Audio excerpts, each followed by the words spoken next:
तो सबसे पहले बात करेंगे सूरजपुर हत्याकांड की। सूरजपुर में पुलिस जवान के परिवार के हत्या के मामले में बवाल लगातार जारी है। गुस्साए लोगों को संभालने में पुलिस के पसीने छूट रहे हैं, हालात बेकाबू हो चुके हैं। वहीं प्रधान आरक्षक की पत्नी और बच्चे की हत्या के बाद आक्रोशित भीड़ ने आरोपी के घर में आगजनी की है। इस दौरान मौजूद पुलिस कर्मियों ने आरोपी के परिजनों को पीछे के दरवाजे किसी तरह से बाहर निकाला। वहीं थाने का भी घेराव स्थानीय लोगों द्वारा किया गया है। वहीं पूरे नगर को बंद किया गया है। बड़ी संख्या में थाने के पास स्थानीय लोग पहुंचे और इंसाफ की मांग करते नजर आए। ये तस्वीर आप पूरी की पूरी देखिए, किस तरह से यहां पर आगजनी की घटना को अंजाम दिया गया।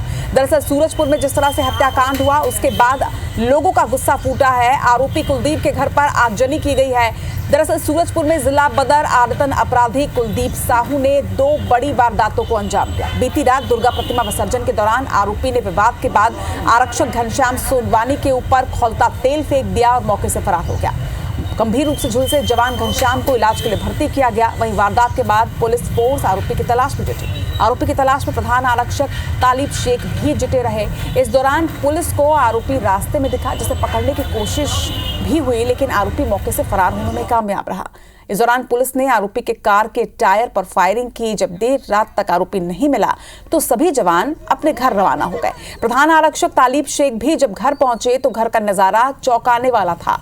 घर का दरवाजा टूटा हुआ था और जगह जगह पर खून के छींटे नजर आए। पत्नी और मासूम 11 साल की बेटी घर से गायब थी। प्रधान आरक्षक तालिब शेख ने अपने अधिकारियों को इसकी सूचना दी, जिसके बाद पुलिस ने शक के आधार पर आरोपी कुलदीप साहू की तलाश फिर शुरू की, लेकिन आरोपी का कहीं पता नहीं चल पाया। जिसके बाद सुबह शहर से 4 किलोमीटर दूर पीढ़ा गांव में लाश बरामद की गई। पहचान तालिब शेख की पत्नी और बेटी के रूप में हुई। फिलहाल पुलिस ने हत्या का जुर्म दर्ज कर आरोपी की तलाश शुरू कर दी है। पुलिस ने आरोपी की कार को भी जब्त कर लिया है।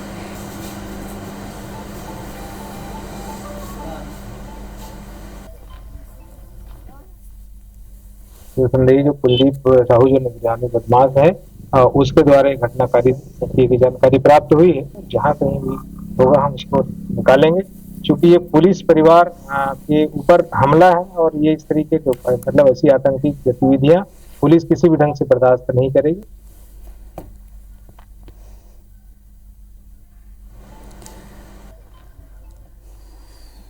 तो प्रधान आरक्षक की पत्नी और बेटी की बेरहमी से हत्या कर दी गई है। पहले अपहरण किया गया और फिर हत्या की घटना को अंजाम दिया गया। जिला बदर आरोपी कुलदीप साहू पर इसका आरोप है। इधर इस मामले पर अब छत्तीसगढ़ में सियासत भी गर्मा गई है। आपको बता दें कि पूर्व डिप्टी सीएम टीएस सिंहदेव ने इस मामले पर एक्स हैंडल पर एक पोस्ट किया। ये पोस्ट आप देख रहे हैं, जिसमें सूरजपुर की घटना का जिक्र है और कहा है कि लोग भयावह अपराध प्रदेश में तब्दील होते हुए नजर आ रहा है। अपराधी को प्रशासन का डर नहीं है। कानून व्यवस्था की निष्क्रियता को उजागर किया है इस घटना। पुलिसकर्मी के परिवार इस तरह से खतरे में हैं। आम नागरिकों की सुरक्षा का आखिर क्या हाल होगा इसके बाद।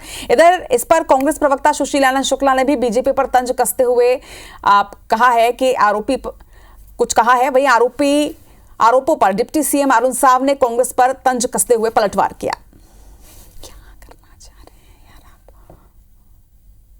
तो ये ट्वीट आप देख रहे हैं, पूर्व डिप्टी सीएम टीएस सिंहदेव का ये पोस्ट है, जिसमें उन्होंने साफ तौर पर ये कहा है कि अगर पुलिस वालों के परिवार सुरक्षित नहीं है तो आमजन की जिम्मेदारी किस पर। आखिर आमजन कितने सुरक्षित है प्रदेश में। ये ट्वीट आप देख रहे हैं। सोशल मीडिया हैंडल एक्स पर ये पोस्ट करके पूर्व डिप्टी सीएम टीएस सिंहदेव ने तंज कसा है सरकार पर। दूसरी तरफ डिप्टी सीएम अरुण साव ने पलटवार करते हुए कहा कि कांग्रेस को इसकी चिंता करने की जरूरत नहीं है, लेकिन सूरजपुर की इस घटना के बाद जो क्षेत्रवासी हैं उनमें बेहद आक्रोश देखा जा रहा है। प्रधान आरक्षक के पत्नी और बेटी की जिस तरह से ये शव बरामद किया गया, अपहरण करने के बाद हत्या कर दी गई, इसमें लोगों में आक्रोश है। क्या करना चाहते हैं? लगातार प्रदेश में आदमी गाजर मूली की तरह काटे जा रहे हैं। सरगुजा से लेकर बस्तर तक, कवर्धा, राजधानी रायपुर, हर जगह रोज हत्याएं हो रही हैं। विपक्ष कानून व्यवस्था को लेकर मुखर है, उसके बाद भी सरकार कुंभकर्णी निद्रा में सोई हुई है। आखिर कितनी हत्याओं के बाद, कितने लोगों की बलि लेने के बाद सरकार को कानून व्यवस्था की सुध आएगी? 5 साल में राज्य की कानून व्यवस्था की दुर्दशा की उसे चिंता करने की जरूरत नहीं है। राज्य सरकार कानून व्यवस्था को लेकर पूरी तरह से गंभीर है और जहां कहीं पर भी कोई घटना हो रही है, ठोस और मजबूत कार्यवाहियाँ हो रही है, और जहाँ पर अधिकारियों की लापरवाही मिल रही है उन पर भी कठोर कार्यवाही हो रही है। सरकार कानून व्यवस्था से किसी तरह कोई समझौता नहीं करे। छत्तीसगढ़ में पुलिस ही सुरक्षित नहीं है तो इस स्थिति में कानून व्यवस्था के क्या स्थिति है आप सोच सकते हैं। कानून व्यवस्था की स्थिति तो पूरी तरह से ध्वस्त है छत्तीसगढ़ में। कुछ तो जनता ने उनको जनादेश दिया है तो उसका सम्मान तो सरकार को करना चाहिए। बहुत सारे अक्षम लोग बैठे हैं और निर्णय कर पाने में सक्षम नहीं हैं, इसलिए इस तरह की घटनाएं लगातार छत्तीसगढ़ में घट रही। छत्तीसगढ़ में पुलिस ही सुरक्षित नहीं है तो इस स्थिति में कानून व्यवस्था के क्या स्थिति है आप सोच सकते हैं। कानून व्यवस्था की स्थिति तो पूरी तरह से ध्वस्त है छत्तीसगढ़ में।